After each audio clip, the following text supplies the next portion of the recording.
Et salut, alors c'est Ben le blogueur et tradingdebutant.com. Alors aujourd'hui je voulais parler de l'importance des indicateurs techniques. Mais avant de commencer, ce que tu peux faire c'est t'abonner à la chaîne, mettre un pouce bleu parce que cette vidéo elle va sûrement te plaire. Donc n'oublie pas de le faire. Et si tu veux, dans la description t'as un lien, c'est 5 points essentiels pour réussir en trading. C'est un ebook qui est gratuit. Tout ce que tu as à faire c'est mettre ton adresse mail. Tu recevras de temps en temps aussi, déjà tu recevras l'ebook forcément. Et de temps en temps tu recevras aussi des newsletters avec des conseils, des infos sur le trading, sur tout ça. L'importance des indicateurs techniques, pourquoi je parle de ça? Parce que déjà il y a beaucoup de gens qui cherchent absolument la bonne combinaison d'indicateurs, la bonne combinaison de, je sais pas, la bonne combinaison de, ouais, d'indicateurs en fait, ou le meilleur indicateur, acheter un nouvel indicateur. Quand je vois le prix des indicateurs sur le net, des fois, alors que pour la plupart en plus c'est des arnaques. Donc voilà, et bien sûr il y a un paquet de personnes qui viennent et qui les achètent, incompréhensible le truc. Alors qu'au final tu peux trader sans indicateur ou avec des indicateurs très très basiques, moyenne mobile, ou Bollinger, ou RSI, stochastique, CCI, peu importe, ou sans indicateur du tout, le price action. Donc par rapport à ça, voilà, price action, on casse une ligne de tendance, ça devrait monter. Bref, par rapport à ça, le problème c'est que si tu commences, surtout pour un débutant, ça c'est très très important.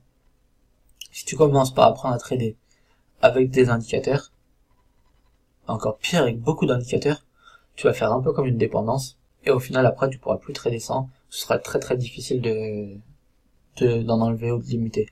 Moi-même j'ai commencé à trader avec des indicateurs, et pendant longtemps j'avais ce problème-là. Maintenant je trade quasiment sans indicateurs. En vrai j'en ai encore quelques-uns parce que j'utilise, il y a une des méthodes que j'ai apprises qui me plaît énormément, qui est basée sur trois indicateurs, pardon. Et c'est le seul moment où je me sers d'indicateur, c'est par rapport à cette méthode-là. Voilà. Mais sinon, franchement, les indicateurs, c'est pas automatique. C'est comme les antibiotiques. Mais non, du coup, faut commencer, au moins dans un premier temps, ce que je te conseillerais de faire, c'est de commencer à essayer de trader, de comprendre un peu les marchés sans tes indicateurs. Et au fur et à mesure, quand tu as ta bonne confirmation ou quoi, bah là, pourquoi pas de commencer à utiliser un indicateur, par exemple. En fait, l'indicateur, faut le voir un peu comme un GPS. Tu vois, si par exemple, tu sais pas lire une carte, voilà, tu sais pas lire une carte, tu sais pas lire un plan, parce que tu as toujours l'habitude d'utiliser un GPS, le jour où tu auras pas de GPS, que tu vas tomber sur une carte, tu vas être complètement perdu, ou sur un plan. Là, c'est exactement pareil. Donc le mieux, c'est, en fait, voilà, faut pas être accro à ton GPS, tout comme faut pas être accro à tes indicateurs. Apprends à faire sans, et après, comme ça, bah, ça sera une aide pour toi. Moi, ce que j'ai fait pendant très longtemps, enfin un petit moment plutôt, c'est que je commençais par analyser mes graphiques sans aucun indicateur, comme là j'étais en train de te le faire par exemple. Voilà, ou là, voilà, comme ça. Tu trouves des petits trucs. Et après, arrivé au moment, par exemple là, voilà, là on est à la cassure. Ce que je faisais, hop, indicateur. D'abord j'analysais 100, et après par exemple, voilà, j'ajoutais un RSI. Ouais, c'est pas très esthétique, mais c'est pas grave.